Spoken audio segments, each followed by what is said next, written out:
নমস্কার, শান্ত টিভির পর্দায় আপনাদের সকলকে স্বাগত। সাথে আছি আমি দীপান্বিতা। চোখ রাখবো বিস্তারিত সংবাদে। জম্মু কাশ্মীরের জেলে বড়সড় জঙ্গি হামলার ছক। গোয়েন্দা বিভাগের তরফে এমনই চাঞ্চল্যকর রিপোর্ট প্রকাশ্যে আসতে শ্রীনগরের সেন্ট্রাল জেল ও জম্মু কোর্ট বালোয়াল জেল মুড়ে ফেলা হলো আঁটো সাঁটো নিরাপত্তায়। এই দুই জেলে বন্দী রয়েছে বহু হাই প্রোফাইল জঙ্গি ও তাদের সাহায্যকারী ওভারগ্রাউন্ড ওয়ার্কার। তাদের মুক্ত করতে জঙ্গিদের নিশানায় রয়েছে এই জেলখানা। সূত্রের খবর, জেলে জঙ্গি হামলা হতে পারে এমন আশঙ্কা প্রকাশ্যে আসার পরে তৎপর হয়ে ওঠে প্রশাসন। রবিবার শ্রীনগরের সিআইএসএফ এর ডিজি জেলের নিরাপত্তা বিষয় আধিকারিকদের সঙ্গে বৈঠক করেন। এরপর শ্রীনগরের সেন্ট্রাল জেল ও জম্মুর কোর্ট বালোয়াল জেলের নিরাপত্তা পর্যালোচনার পর সেখানকার অতিরিক্ত বাহিনী মোতায়েনের সিদ্ধান্ত নেওয়া হয়। দায়িত্ব নিয়ে সকলকে রক্তদান শিবিরে এগিয়ে আসতে হবে। বিশেষ করে ব্লাড ব্যাংকের রক্তের চাহিদার সাথে রক্তদানের সামঞ্জস্যতা বজায় রাখতে হবে। ত্রিপুরা স্টেট ব্লাড ট্রান্সফিউশন কাউন্সিলের উদ্যোগে আয়োজিত রক্তদান শিবিরে কথা বলেন মুখ্যমন্ত্রী ডাক্তার মানিক সাহা। আগরতলা প্রজ্ঞা ভবনে ত্রিপুরা স্টেট ব্লাড ট্রান্সফিউশন কাউন্সিলের উদ্যোগে এক স্বেচ্ছায় রক্তদান শিবির অনুষ্ঠিত হয়। প্রদীপ প্রজ্বলন করে রক্তদান শিবিরের উদ্বোধন করেন মুখ্যমন্ত্রী ডাক্তার মানিক সাহা। মুখ্যমন্ত্রীর সঙ্গে উপস্থিত ছিলেন জিপি হাসপাতালের মেডিকেল সুপার শঙ্কর চক্রবর্তী সহ অন্যান্যরা। অনুষ্ঠানে উপস্থিত মুখ্যমন্ত্রী সংবাদ মাধ্যমের মুখোমুখি হয়ে বলেন, রক্তদান মহৎ দান। রক্তদানের চেয়ে বড় কোনো দান হয় না। রক্তের সংকট সব সময় থাকে, তাই একটা আশঙ্কাও থাকে। রক্তের চাহিদার সাথে সামঞ্জস্যতা রেখে রক্তদান শিবির করতে হবে, তাহলে রক্ত সংকট থেকে রেহাই পাওয়া যাবে। মুখ্যমন্ত্রী বলেন, বিশেষ করে থ্যালাসেমিয়া রোগী, ক্যান্সার রোগী, প্রসবকালীন মহিলা, যান দুর্ঘটনাগ্রস্ত ব্যক্তি এবং অস্ত্রোপচারের সময় রক্তের প্রয়োজন হয়। তাই বিশেষ করে রক্তদান শিবিরের জন্য কেউ আশায় না থেকে হাসপাতালগুলোর ব্লাড ব্যাংকে যাতে রক্তদানে নিয়মিত এগিয়ে আসে, তার জন্য আহ্বান জানান মুখ্যমন্ত্রী। মুখ্যমন্ত্রী আরো বলেন, রাজ্যের জনসংখ্যা 40 লক্ষ। সেই অনুযায়ী সব সময় 40,000 রক্ত রাজ্যের ব্লাড ব্যাংকগুলির দিকে থাকা প্রয়োজন। গত অর্থ বছরে 42,000 ইউনিট রক্ত ছিল ব্লাড ব্যাংকগুলির মধ্যে, কিন্তু নির্বাচনের সময় রক্ত নিয়ে কিছুটা সমস্যা হয়।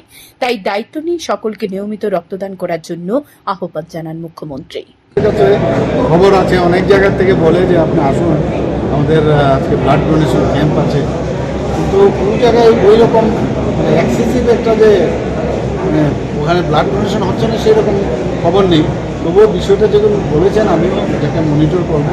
আমি স্বাস্থ্য দপ্তরকেও বলবো, ব্লাড কাউন্সিলকেও যারা আছে স্টেট ব্লাড কাউন্সিল ওনাদেরকেও বলবো, ওনারা সচেতন, ওনারা দেখে কোনো জায়গায় কম হলে সাথে সাথে কত ব্লাডের প্রয়োজন হয়, কত ডিমান্ড আছে এবং কত আমাদের এখন যোগান আছে? এখন আমাদের মানে নিয়ম অনুসারে যে পপুলেশনের 1% আমাদের ব্লাড রাখতে হয়, তো সেই অনুযায়ী যদি 40 লাখ আমাদের পপুলেশন হয়, তাহলে 40,000 ইউনিট আমাদের ব্লাড সবসময় আমাদের রাখা উচিত। তো গত অর্থ বছরও আমরা দেখলাম প্রায় 42,000 ইউনিট আমাদের ছিল। কাজে আমাদের এখানে স্টেডি আছে, এরকম না যে একবারে ওই কোভিডের সময় সমস্যা হয়েছিল, সময় ইলেকশন হয়, ইলেকশনের সময় প্রবলেম হয়। তো যখনই হয় আমরা এখানে আরও ব্লাড ডোনেশনের ক্যাম্প বাড়িয়ে দিই, আহ্বানও করি, নিজেরাও দেখেছি। যে সমস্ত জায়গায় এখনো ব্লাড ডোনেশন ক্যাম্প বা ব্লাড ব্যাংক করা হয়নি সরকার তরফ এখানে কি করা হয়?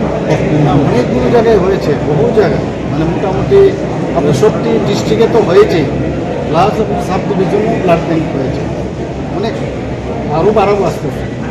আয়োজিত শিবিরে মুখ্যমন্ত্রী রক্তদাতাদের সাথে সাক্ষাৎ করে শুভেচ্ছা জানান। এ ধরনের উদ্যোগ তারা যাতে অব্যাহত রাখে তার জন্য আহ্বান জানান। শান্তন টিভি। সাংবাদিকের বাড়ি থেকে চুরি যাওয়া 8টি বাইক ও 1টি স্কুটি উদ্ধার। ঘটনা চরিলামে স্বীকৃত সাংবাদিকের বাড়ি থেকে চুরি যাওয়া 8টি বাইক ও 1টি স্কুটি উদ্ধার। গ্রেপ্তার ওই সাংবাদিকের ভাই সুব্রত দেবনাথ। ধৃত ব্যক্তিকে জিজ্ঞাসাবাদ শুরু করেছে বিশালগড় থানার পুলিশ। এ বিষয়ে বিশালগড় থানার পুলিশ জানায়, রবিবার সন্ধ্যায় চরিলাম আড়ালিয়া এলাকার জুয়েল হোসেন নামে এক যুবক থানায় আসে। তার অভিযোগ, গত মার্চ মাসে চরিলাম চৈত্র মেলা থেকে তার বাইক চুরি হয়েছে। বাইকের নম্বরটি R07E8965।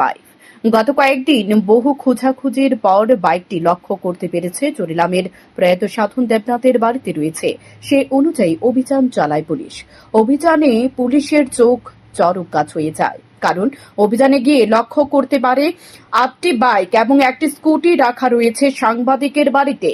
বাইকগুলোর নম্বরটি R07D8965, TR01AV7967, TR07G4960, TR01N5563, TR07C5516, TR07E8965, TR07G7967। তারপর পুলিশ বাড়ির লোকদের জিজ্ঞাসাবাদ চালিয়ে সাংবাদিকদের ভাই সুব্রত দেবনাথকে আটক করেছে।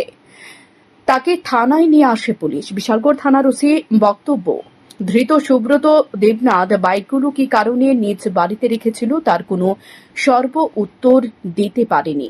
পুলিশ কার বিরুদ্ধে চোরের মামলা হাতে নিয়ে তদন্ত শুরু করেছে। সোমবার তার বিরুদ্ধে পুলিশ রিমান্ড চেয়ে আদালতে তোলা হয়। আমাদের চরিলাম আড়ালিয়া জুয়েল হোসেন নামে একটা ছেলে আমাদের এখানে থানাতে এসেছে। তার একটা পালসার বাইক আছে TR07E8965 220 ব্ল্যাক কালার। তার বাইকটা মার্চ মাসের 19 তারিখ চরিলাম যে মেলা হয়েছিল মেলা থেকে চুরি হয়েছে। তো সে আমাদের কাছে আর জানায়নি, দীর্ঘদিন সে অনেক খোঁজাখুঁজি করেছে। আজকে সে আমাদের থানাতে আসে। আসার পর সে একটা কমপ্লেন দেয় যে তার বাইকটা চুরি হয়েছিল এবং সে আরো জানতে পারে আমাদের এখান থেকে আরো কিছু বাইক এলাকা থেকে চুরি হয়েছে এবং তার বাইকটাও চুরি হয়েছে। তো সে পাশাপাশি আরেকটা ইনফরমেশন আমাদের সাথে সাথে শেয়ার করে যে চরিলামে সুব্রত দেবনাথ, চরিলাম বাজারের কাছে বাড়ি, ওনার বাড়িতে তার বাইকটা দেখা গেছে যে লুকিয়ে রাখা হয়েছে বলে। তো এই খবরের বেসিসে আমরা থানার অফিসার, আমাদের একটা টিম আমরা ওর বাড়িতে পাঠাই এবং ওখানে সার্চ করার পর ঘরে যে বাইকটা চুরি হয়েছিল TR07E8965 সেটা সহকারে মোট টোটাল 9টা বাইক আমরা ওনার ঘর থেকে রিকভারি করতে পারি। তো ওনাকে যখন বাড়ির মালিক যে সুব্রত দেবনাথ, বাবার নাম মৃত সাধন দেবনাথ, নর্থ চরিলাম, ওনাকে জিজ্ঞেস করার পর যে এই যে টোটাল 9টা বাইকের মধ্যে 8টা বাইক আর একটা স্কুটি, এগুলার কিভাবে ওনার বাড়িতে আসলো, কোথা থেকে আসলো, উনি আমাদের এই ব্যাপারে কোনো সদুত্তর দিতে পারেনি। তো এখন আমরা সবগুলা বাইক এবং স্কুটি আমরা থানাতে নিয়ে এসেছি।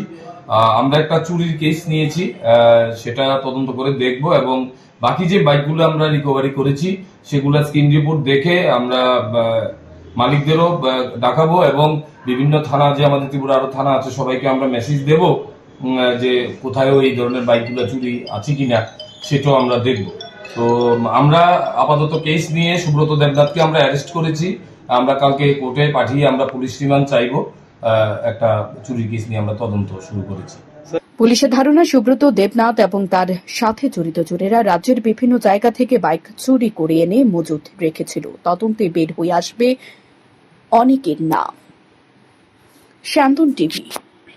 রাজ্যে স্বচ্ছ প্রক্রিয়ার মাধ্যমে নিয়োগ প্রক্রিয়া সম্পন্ন হচ্ছে। তার জন্য বেকার দরদি সরকার নিয়োগ প্রক্রিয়া সম্পন্ন করতে বছরের পর বছর লেগে যাচ্ছে, এমনটাই বক্তব্য রেখে রাজ্যের মাঠ ঘাট গরম করে চলেছে সরকার, অথচ বাস্তব অন্য কথা বলছে। 2022 সালে 27শে ডিসেম্বর থেকে 30শে ডিসেম্বর পর্যন্ত 249টি শূন্য পদের জন্য চাকরি প্রত্যাশীদের শারীরিক পরীক্ষা হয়। তারপর নিয়োগ প্রক্রিয়া নিয়ম অনুযায়ী শারীরিক পরীক্ষার ও লিখিত পরীক্ষা গ্রহণ করার কথা থাকলেও এখন পর্যন্ত শারীরিক পরীক্ষায় উত্তীর্ণ যুবকদের কোনো কিছুর জন্য ডাকা হয়নি। বহুবার দপ্তরে এসে ইন্সপেক্টর জেনারেল অব পিজনের উদ্দেশ্যে তারা ডেপুটেশন দিয়েছে, তাদের শুধুমাত্র আশ্বাস দিয়ে যাচ্ছে, অথচ এখন পর্যন্ত তাদের নিয়োগ প্রক্রিয়ার পরবর্তী পর্যায়গুলো নিয়ে কোনো রকম ঘোষণা দেওয়া হয়নি। সোমবারও তারা আইজি পিজনের সাথে দেখা করতে আসেন। তাদের বক্তব্য, 2022 সালে ডিসেম্বর থেকে এখন পর্যন্ত তাদের অপেক্ষা করে মানসিকভাবে ভেঙে পড়তে হচ্ছে। দিন দিন বয়স উত্তীর্ণ হতে হচ্ছে। 18 থেকে 19 বার তারা দপ্তরে এসে যোগাযোগ করেছে, কিন্তু কোনো রকম সদুত্তর মিলছে না তাদের। সরকারের নাটক নিয়ে তারা অনেকটাই ব্যতিব্যস্ত, সেটা কথার দ্বারা স্পষ্ট করলেন এদিন। তাদের মধ্যে এক চাকুরি প্রত্যাশী জানান, শুধু শূন্য পদ তৈরি করলে সরকারের চলবে না, বেকারত্বের দিকেও সরকারকে চাইতে হবে।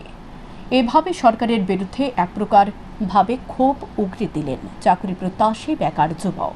49 জন পোস্ট জেল ওয়ার্ডার আমরা বিগত 2022 ডিসেম্বর মাসে ফিজিক্যাল নেওয়া হয়েছিল, আর 15 2025 মে মাস চলতেছে, বাট কোনো আপডেট আমরা পাইছি না। আমরা যে ফিজিক্যাল লিস্টটা আপলোড করা হয়েছিল, মানে কতজন ফিজিক্যাল দিব লিস্টটা, এই লিস্টটা এখনও আমরা ওয়েবসাইটের মধ্যে নাই, এটা বেনিশ হয়ে গেছে। প্লাস অক্ষণ অব্দি আমরা যে কতজন কোয়ালিফাই করছি এটাও আপলোড করা হয়েছে না। আর কবে কি পরীক্ষা হইব, এটা কবে হইব, এটা কোনো ঠিক ঠিকানা নাই। অফিসারের কাছে আইলে অফিসার হইব হইতাছে, ফাইলে আটকে দিছে, উপরের থেকে পারমিশন আইছে না, কোনো রেসপন্স পাইছি না। এই কারণে আমরা আজকে ডেপুটেশন লেগে আইছি। বাট পোলাপাইন তো স্যার মানে ডিপ্রেশনের মধ্যে যেতেছে সোজা কথা যেটা। এই কারণে বেকারত্বের দিকে তো চাওয়ান লাগবো, শুধু যে নতুন পোস্ট ক্রিয়েশন করবো এটা করলে তো না, পুরান পোস্ট দিয়ে তো দেওয়ান লাগবো, যেটি ক্রিয়েশন হয়েছিল 2022-এ 2023-এর ইলেকশনের আগে। তো ওই যে ফিজিক্যাল নেওয়া হয়েছে এটা তো স্যার কেমনি হইব, অত বছর ধরে যে আমরা যে যাইতাছি এটা কি আমরা যত ওভার হয়ে যেতেছে এটাই আমরা মন বক্তব্য আর কি। আর আজকে ডেপুটেশনের লগে আইজির লগে দেখা করতাম আর কি। ককবরক ভাষায় রোমান হরফের দাবিতে আবারও সরব হল প্রদেশ আদিবাসী কংগ্রেস। সোমবার প্রদেশ কংগ্রেস ভবন থেকে একটি বিক্ষোভ মিছিল সংগঠিত করে শিক্ষা ভবনে যায় আদিবাসী কংগ্রেস কমিটি সমর্থকরা। মিছিলের অগ্রভাগে উপস্থিত ছিলেন ত্রিপুরা আদিবাসী কংগ্রেস কমিটির চেয়ারম্যান তথা প্রদেশ কংগ্রেসের সাধারণ সম্পাদক শব্দকুমার জমাতিয়া। তিনি জানান, কিছুদিন আগে ভাষার কমিশন সিদ্ধান্ত নিয়েছে বাংলা হরফে এবং রোমান হরফ ছাত্রছাত্রীদের জন্য পাঠ্য বই করা হবে। তারপর এই বিষয়টি নিয়ে আরটিআই করা হয়েছিল। আজকে শিক্ষা ভবনে গিয়ে দাবি জানানো হবে ককবরক ভাষায় যাতে রোমান হরফে চালু করা হয়। বেসিক্যালি আজকে আদিবাসী কংগ্রেসের উদ্যোগে কিছুদিন আগে আমরা দেখলাম ভাষা কমিশন একটা সিদ্ধান্ত নিয়েছে, বাংলা স্ক্রিপ্ট এবং দেবনাগরিক স্ক্রিপ্ট দিয়ে পাঠ্য বই করবে এবং প্রশ্নপত্র করবে। এটা আমাদের সুদীপবাবু আরটিআই করার পরে আমরা 14 নম্বরে একটা দেখলাম। এটা নিয়ে আমাদের দাবি স্পষ্ট যে আমরা রোমান স্ক্রিপ্টে চাই। রোমান স্ক্রিপ্টে করার জন্য, পাঠ্য বই করার জন্য, প্রশ্নপত্র করার জন্যই আজকে আদিবাসী কংগ্রেসের উদ্যোগে শিক্ষা ভবনে গিয়ে আমরা একটা ডেপুটেশনে মিলিত হতে চাই। আমাদের দাবি একটাই থাকবো, ককবরক ভাষাটাকে রোমান স্ক্রিপ্টে যেন চালু করতে হয়, এটাই আমাদের থাকবে। গত 30 এপ্রিল ত্রিপুরা মধ্যশিক্ষা পর্ষদ পরিচালিত 2025 সালে মাধ্যমিক এবং উচ্চ মাধ্যমিক পরীক্ষার ফলাফল ঘোষণা হয়। ফলাফল ঘোষণার পর সোমবার তথা 5 মে থেকে শুরু হয়েছে মাধ্যমিক এবং উচ্চ মাধ্যমিকের ছাত্রছাত্রীদের মার্কশিট বিতরণ। দুদিন ব্যাপী চলবে মার্কশিট বিতরণ। অপরদিকে আগামী জুন মাসে বছর বাঁচাও পরীক্ষা গ্রহণ করার সিদ্ধান্ত নিয়েছে ত্রিপুরা মধ্য শিক্ষা পর্ষদ।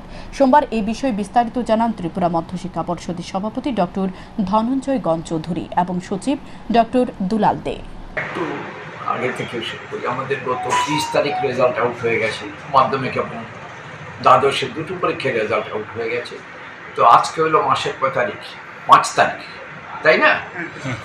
তো আজকে থেকে আমাদের মার্কশিটে ইত্যাদি দেওয়া হয়ে গেছে এবং এই কাজগুলো দেওয়ার ব্যাপারে অফিসিয়াল যে ব্যবস্থাপনা বিভিন্ন ঠিকঠাক করা আমাদের বোর্ডের সেক্রেটারি ডক্টর দুলাল দে, পুরো ওনার তত্ত্বাবধানে এই কাজটা চলছে। আমাদের রিভিউ করার জন্য প্রত্যেকটা স্কুল থেকে মাস্টারমশাইরা যেন অতি অবশ্যই 14 তারিখের মধ্যে ফর্মগুলো বোর্ডে জমা দেন। ইট ইজ এ মাস্ট, কোনো এদিক ওদিক হবে না। আর সেলফ ইন্সপেকশনের ব্যাপারেও যা বলেছেন, তো এটার জন্য একেবারে পুরোপুরি মেনে চলেন। আর জুলাই মাসের প্রথম 4-5 তারিখের মধ্যে আমরা বছর বাঁচাওয়ের পরীক্ষার প্রস্তুতি শুরু করার আশা রাখি। স্যান্দন টিভিতে খবর প্রকাশের পর সন্দীপ দাসের বাড়িতে গেলেন এলাকার বিধায়ক মনোজ কান্তি দেব। জানা যায়, দাঁড়িয়ে উচ্চ মাধ্যমিক পরীক্ষা দিয়ে 380 নম্বর পেয়ে প্রথম বিভাগে উত্তীর্ণ হল জটিল রোগে আক্রান্ত সন্দীপ দাস। তার বাড়ি কলাছড়িতে। বর্তমানে কমলপুর কমলেশ্বরী কালীবাড়ি পাড়া এলাকায় থাকেন। বিজ্ঞান বিভাগ নিয়ে সে পড়াশোনা করছে।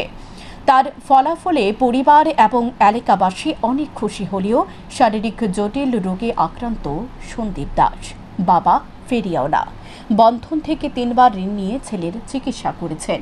এখন অর্থের অভাবে সংসার চলছে না। এই খবরটি প্রকাশিত হওয়ার পর সোমবার এলাকার বিধায়ক সন্দীপের বাড়িতে গিয়ে চিকিৎসার প্রতিশ্রুতি দেন এবং গোটা ঘটনা জানিয়ে সন্দীপকে দ্রুত সুস্থ করে তুলতে মুখ্যমন্ত্রীর কাছে সহযোগিতা চেয়েছেন বলে জানান।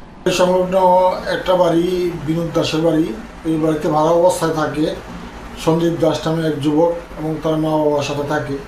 বাবা বুট বাদাম বিক্রি করে, তো দুরারোগ্য বৃদ্ধিতে আক্রান্ত, সে দাঁড়াতে বসতে পারে না, কোমরে তার সমস্যা। তো আমরা বেশ কয়েকজন গিয়েছিলাম তাকে দেখবার জন্য এবং তাকে উপযুক্ত সাহায্যের আশ্বাস আমরা দিই। এবার যে পরীক্ষা দিয়েছে মাধ্যমিক পরীক্ষা, 12 পরীক্ষা, সেই 12 পরীক্ষাতে সে 340 নাম্বার 380 নাম্বার পেয়েছে। তো দাঁড়িয়ে পরীক্ষা দিয়েছে 3 ঘন্টা। এইভাবে সে যতগুলি পরীক্ষা দিয়েছে সবগুলি দাঁড়িয়ে দিয়েছে, বসার মতো অবস্থায় নেই।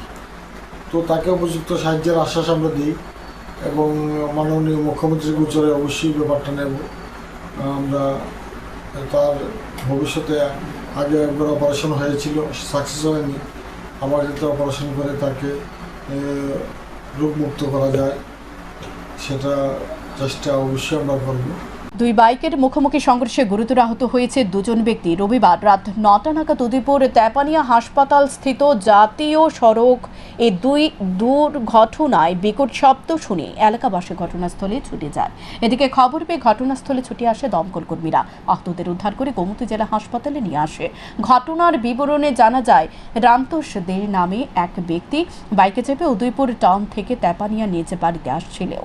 তেপানিয়া হাসপাতাল স্থিত আসা মাত্রই অপর দিক থেকে আসা বাইকের সাথে মুখোমুখি সংঘর্ষ ঘটে। এতে অপর বাইকে থাকা বিপ্লব দে মাটিতে ছিটকে পড়ে যায়। তারপর দমকল কর্মীরা উদ্ধার করে আহত অবস্থায় গোমতী জেলা হাসপাতালে নিয়ে আসে। পরবর্তী সময় বিপ্লব দে শারীরিক আশঙ্কাজনক অবস্থা হওয়ায় আগরতলা জিবি হাসপাতালে রেফার করা হয়।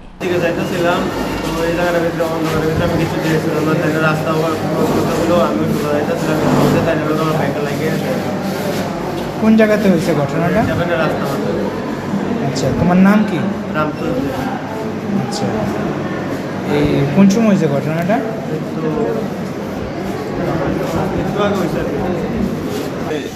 টাপানিয়া গোমতী ডিস্ট্রিক্ট হাসপাতালের এই জায়গাটাতেই মানে অন্ধকার সম্পর্কে তাই মানে রাস্তা বাড়ানোর জন্য আমার ভাইয়ে দেখতে পাইনি অ্যাক্সিডেন্ট করতে। তখন এই গোমতী জেলার মধ্যে এই জায়গাটাতেই অন্ধকার একটা মানে এই জায়গাটাতে একটা ব্যবস্থা করে দিলে ভালো হয়। মানে কি প্রতিনিয়ত কি এই জায়গাতে অ্যাক্সিডেন্ট? প্রতিনিয়ত এই জায়গাটাতে অ্যাক্সিডেন্ট হয়, ঘন ঘন এই জায়গাটাতে একটা মানুষ যদি যাওয়া দেখা যায় না। একটা সুপার স্প্লেন্ডার বাইক এবং একটা পালসার বাইকের মধ্যে সংঘর্ষ হয় এবং সংঘর্ষটা হয় তেপানিয়া স্থিত হসপিটাল, ডিস্ট্রিক্ট হসপিটালের নিচের জায়গাটায়। এখন ঘটনাস্থল থেকে জানতে পারি 2 জন আহত হয়েছে, যাদের নাম রামতোষ দে, বাবার নাম লেক ভগীরথ দে, তেপানিয়া নিয়ার পার্কের সাথে, এবং অন্য আরেকজনের যে আহত হয়েছে ওর নাম বিপ্লব দে, বাবা রঞ্জিত দে, বাড়ি তেপানিয়া পালপাল। ত্রিপুরা তপশিলি জাতি সমন্বয় সমিতির 44তম প্রতিষ্ঠা দিবস ও বৈজ্ঞানিক সমাজতন্ত্র তথা সাম্যবাদের স্রষ্টা মহান দার্শনিক কার্ল মার্কসের 208তম জন্মদিন পালন করা হলো ত্রিপুরা তপশিলি জাতি সমন্বয় সমিতির রাজ্য দপ্তরে। উপস্থিত ছিলেন সংগঠনের সাধারণ সম্পাদক সুধন দাস ও সংগঠনের সভাপতি রতন ভৌমিক সহ অন্যান্যরা।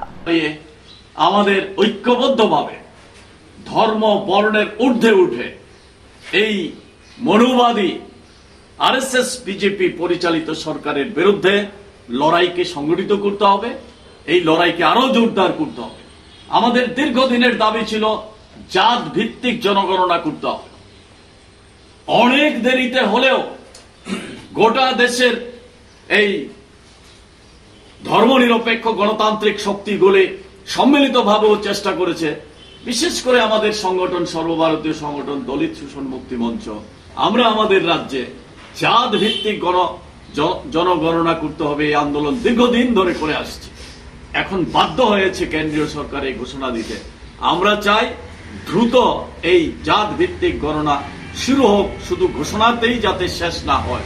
তাই এই আন্দোলন আগামী দিন আরো বেশি শক্তিশালী করার জন্য এই প্রতিষ্ঠা দিবসে আমরা শপথ নিতে হবে। 5 মে মহান দার্শনিক কার্ল মার্কসের 208তম জন্মদিন যথাযথ মর্যাদার সাথে দিনটি পালন করা হলো সিপিএম রাজ্য কার্যালয়ে। উপস্থিত ছিলেন সিপিএম এর নেতৃত্ব নারায়ণ কর, প্রাক্তন মন্ত্রী রতন ভৌমিক সহ অন্যান্যরা। কার্ল মার্কসের আজকে 208তম জন্মদিবস। গোটা বিশ্বের শ্রমিক শ্রেণীর শ্রমজীবী জনগণ বিপুল উৎসাহের সঙ্গে এই জন্মদিবসে ওনার প্রতি শ্রদ্ধা জানাচ্ছে। এটা সকলে জানেন যে 1818 সালে জার্মানের ট্রায়ার শহরে কার্ল মার্কস জন্মগ্রহণ করে।